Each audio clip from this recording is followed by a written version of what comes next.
do away with the illusions of being perfect or the illusions of starting at the right time. There's no right time, there's no perfect idea. That idea that you think is not good enough might be the idea that will push you to greater heights. That time that you're anticipating to be the wrong time might be the time that will connect you to the right people, connect you to the right. Welcome once again to the Tech Convo Podcast with me, your host, James.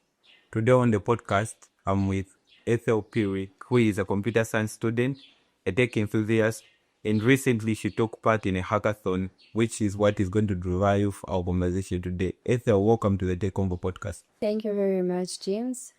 Yes. So as we just get started, tell us a bit about yourself. Who is Ethel Phiri? All right. Hi, everyone. I'm Ethel Phiri, a second-year computer science student of the University of Zambia and a tech enthusiast. Aside from that, I run a charity foundation and also I advocate for education and empowering women. I also believe that a life worth living is a life that we dedicate to serving others. Yeah, definitely. The last quote there. Life worth living. Yeah, a life dedicated to others. And I feel like even as a developer, a programmer, most of the time we dedicate our skills to helping other people, creating solutions for them so that they can work for them. So, yeah. And just as we start, to somebody who is not so familiar with hackathons, what is a hackathon? All right. So a hackathon, I always say it's a fun event. So this is a fun event where you get to meet people from different backgrounds, people in different fields, you team up, or sometimes you would want to solve it alone. So you team up and solve real world challenges. You're solving them using technical skills. Yes. And talking about hackathons, if I'm somebody who wants to participate in a hackathon, do I need programming skills? Because that's what most people usually think. Every time they say hackathon opportunity, what comes into their mind is, I'm not really good at programming. I'm just a beginner. Yeah, so is that really a necessity for someone to take part in a hackathon? Well, I would say that's a myth. It's a myth that you don't necessarily need to be good at programming or know this and that in programming, even without any knowledge in programming. So long you have a firm belief in yourself and you have an idea that you think if executed, it will deal with a real life problem, then feel free to participate in it. If you're good at communicating, if you're good at presenting, if you're good at collaborating with other people, then feel free to participate in it. All hackathons look for ideas, putting ideas into reality, and that can only work through a hackathon. So even without any form of skill, so long you're presenting us with an idea, feel free to participate in it. Yes. Yeah, so in short, hackathons are all about solving problems. Yes. Coming up with a solution that would help people. So so we've talked about the fact that you do not really need computer technical skills, which means you need to team up with people who've got those skills. Yes. Yeah. So something very important about hackathons, if you're not doing it alone, like you said, you might do it alone, is you need to have a team. Yes. So teamwork is very important. Yes, and I would love you to just describe your team for us. How well did you get along and how did you manage to work together to the point of you winning that hackathon? All right, thank you very much. Like I mentioned, we meet people from different backgrounds. I'm doing computer science, and my other teammate is a civil engineer. Then another one is also a software engineer. So one thing I would say is communicating. You need to communicate clearly with your team. You need to understand your team, and also you need to assign roles based on the skills that you have. So how you collaborate with your team matters. Remember, I mentioned we are teaming up. So it's not a competitive thing of I'm good at this, I will emerge victorious. It's a teamwork thing. So look at it as a way of collaborating with others, as a way of learning from others, and as a way of enhancing your skills through the skills that others have. Yes, thank you. All right. That's very good. So teamwork is very important for Very important. Together we can achieve more. More. Yes. Yeah. And again, talking about hackathons, between presentation skills and technical skills, which of these two skills is very important because a lot of people would debate about it. And I know people who are good technical, but they are not good to express their ideas. True. Yeah, so if we were to say which of the two skills is supreme or superior to another, so which of the two? So remember I said collaborative and not competitive. So here when we're looking at skills, we treat them all equally. So both the skills are very important. Are you good at presenting? Are you good at marketing? If we come up with this, are you able to market it into the business world? So each and every skill is very, very important because for us to make 100, it means that we've incorporated something from this and something from that. So to win it, it means that both skills need to be perfected. So you don't have to look at which skill to focus more, but rather how well can we focus all the skills in order to achieve one goal, which is winning and most importantly, solving a world problem. Yes, thank you. Yeah, and talking about that, I think I watched a movie, Blackberry. It's one of my favorite movies. All right. It showed the story of how the BlackBerry phone came to be what it was, All right. and also its downfall. So from the movie, there were these guys who were the people who founded BlackBerry, but then these guys were technically geniuses. Yeah, they would build hardware, they would build software, but they lacked business skills. They lacked presentation skills, and oftentimes they would get into deals and they get scammed. Like they would supply people with hardware components that they built, and those people would use them without paying them because they didn't know how to go about the business world until at some point they came across this person who was more of a business genius. Yeah, but this person was a business genius to some extent. He was a crook, and that's what made BlackBerry to go down. Yeah, but one thing that I got from there is that if I'm a technical person, I need somebody to speak for me.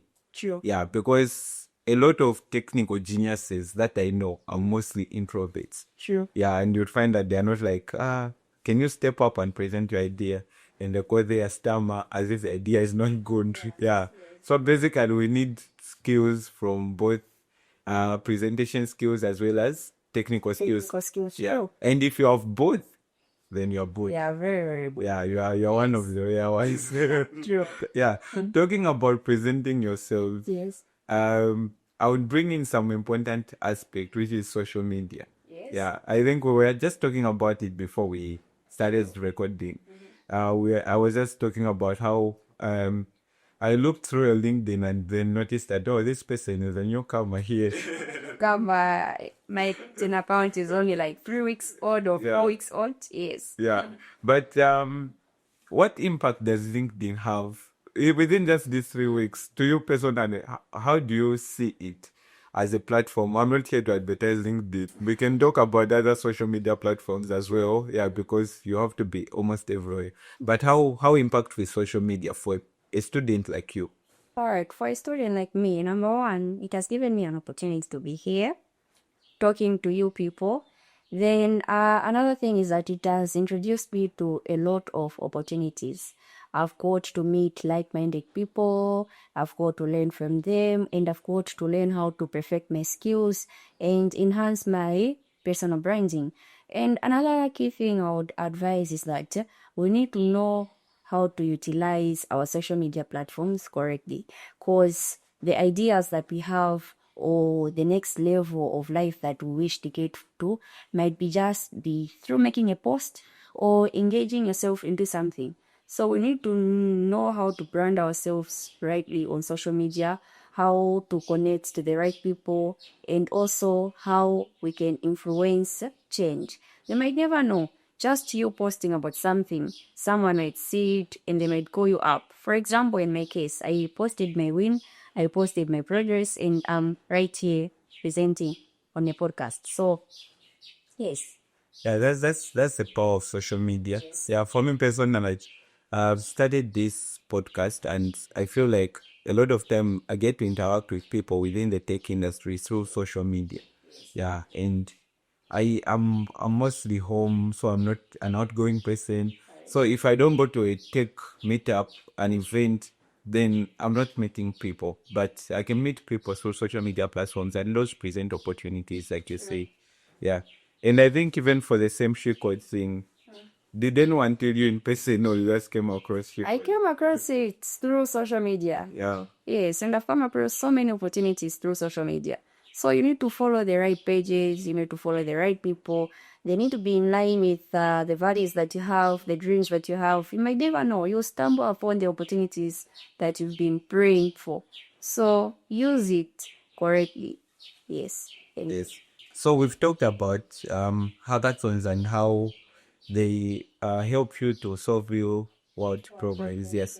So after this hackathon, is this the end of the idea that you guys came up with, or are we going to see it being launched? so this is not the end.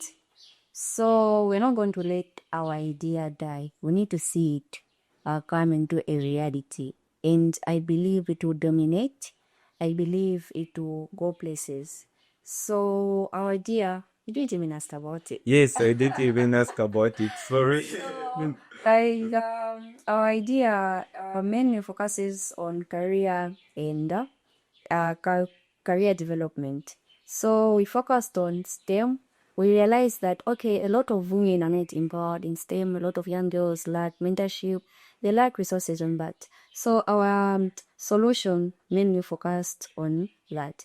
Yes, so we will launch it and we believe it will dominate. Yes. Yeah, so talking about hackathons, and one thing I know about hackathons is that there's little time for you to prepare. Yeah, so you guys were given how long was the time period for you to A week. a week? Yes. So during a week you formed a team Yes. and you did your research, gathered up information, did your brainstorming ideas. True. Yeah, so how, to me already it's kind of hectic and very like the time is little. How do you get to handle that pressure, looking at the fact that you're also a student and other people have got other things to do just apart from the hackathon? Okay, so managing deadlines. Oof, it was something hectic. Looking at the fact that we are all people from different fields and we had other commitments, school, work, and whatnot. So, how we worked around that was that we just decided to divide the task into smaller tasks. From there, we assigned roles and also we put focus into our week. If we say, okay, at this specific time, we need to do this and that, we'll make sure that we dedicate our full focus and effort so that we can achieve that. Because we believe quality comes from focus and not overloading yourself with work. Yes. Okay, so quality comes from focus and not, yeah, because you find that sometimes you overload yourself with a lot of things to do and yet you are not, you Progressing. yeah, you're not progressing because your focus is divided. Yes. So, but focusing on that is sometimes it's, but it's all about stating priorities that you have. Yes. Yes. And if we're to talk about, so you've talked about that, the time constraint being hectic and you managing it by choosing what you prioritize and focus on. Let's talk about opportunities that come after a hackathon, because I think the experience is not just you taking part right there and then, and after the hackathon is over, you go your way and everyone else goes their way. So, what opportunities come up after hackathons? I know that for you, we are still yet to see more because we've just recently, it was just a week ago, if I'm not mistaken. Yes. True. So from the time we were recording, it was a week ago. So yes, what opportunities do you foresee? And what have you gained from the whole hackathon experience? So one thing I've gained from it, away from other opportunities, is personal development, my personal growth. I've learned how to work around problems, and I've also learned how to collaborate with other people. We learn it from our mistakes and the mistakes that other people are making, because we had judges that were skilled in that field, and they would give honest reviews. So that's the number one opportunity. Another thing is that, hey, you get to feature on a podcast. I won and I'm here, yeah? So, and yeah. So that's an opportunity on itself again. And you get to be introduced to organizations, to people that are willing to sponsor you, to people that are willing to give you everything that you need to put your idea into something tangible. Yes. What advice do you have for somebody who wants to participate in a hackathon? They haven't yet done so. They'll be thinking about it, but they get discouraged, maybe thinking, I'm not ready for it. So what advice would you have for such people? Well, my advice is that there is never the right time. In my case, it was my first hackathon, and guess what? I won. So my advice is that you have to believe in yourself. Don't wait for other people to push you. Don't wait for other people to motivate you. Just believe in yourself, believe in your ideas, and do away with the illusions of being perfect or the illusions of starting at the right time. There's no right time. There's no perfect idea. That idea that you think is not good enough might be the idea that will push you to greater heights. That time that you're anticipating to be the wrong time might be the time that will connect you to the right people, connect you to the right opportunities. So believe in yourself and get started. Then before you know it, you'll be there. Trust me, opportunities are waiting for you, opportunities are waiting for your idea. All there is left to do is for you to believe in yourself and for you to start. There's no right time, there's only time to start. Yes. And we talked about you've talked about just starting. Yes. Putting yourself there and starting. Yes. And I would ask you this question. If I was to get into a hackathon, and then how ready should my project or idea be to be presented? To what percentage should the product be built? So because I know that mostly you share a prototype, and then from there you start building on it, and with the help of the same organizers, because mostly people put up hackathons so that they can create opportunities for mentorship and help a person develop an idea and fulfill it. Yes. But how ready should your product be for you to present it? So how ready should the product be for you to present it? It shouldn't be 100% ready. Even 5% is enough. Even 10% is enough. Remember at first we mentioned tech skills and presentation skills. So I also mentioned that we need to perfect these skills. You can have a product that is like 10% or 5% ready, but how you present it matters. So even 5% is okay.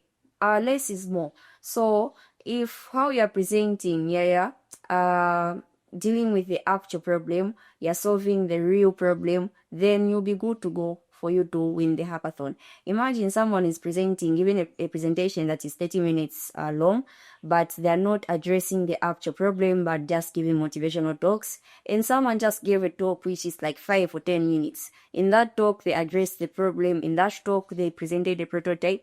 Definitely they'll go for someone who has dealt with the problem compared to someone who was giving motivational talks. So the world has enough motivational speakers. We need solutions. Yes, we need solutions. So long you present your solution in a minute or two, then you'll be good to go. Yes. All right, the world has got enough motivational. Yes, we need solutions. Present us the solutions. Yes. And we do these solutions, right? And there's opportunity in Zambia because solutions, there are still solutions that haven't yet been created. Yes. Yeah, and we still have a lot of problems, like a lot of problems. So we need people to step in and solve those problems. And it is through participating in hackathons where you gain experience and learn to work with a team and how to operate and move around. So, like she said, if an opportunity presents itself today for a hackathon, go for it. Dive in it. Yes. In fact, she said dive in it. Yes. Yeah, go ahead. Believe you all, believe in yourself. Yes, you meet the right people, you meet the right mentors. All you have to do is get into it. Yes. And I think from this conversation, I will take part in a hackathon. I've never done so. So, we are waiting for your ideas. Yes, I've always seen hackathons and I've always thought maybe I should do it, but then I haven't yet. Maybe it's time management or what, but I think I will challenge myself for the thrill of it just to take part. Okay. Yeah. So whatever will pop up next, I'm on it. Go for it. Yeah. Yes. Otherwise, Ethel, thank you very much for coming through to the podcast. You're welcome. Thank you for hosting me. Yeah, we've had a great conversation. Yeah, I've learned so much from you, and I know our audience have learned so much from you. And for the audience, thank you very much for sticking till the end. Sure. Yeah, leave a comment. Leave a comment so that we can keep the conversation going even after this episode. Thank you very much. Sure. Thank you.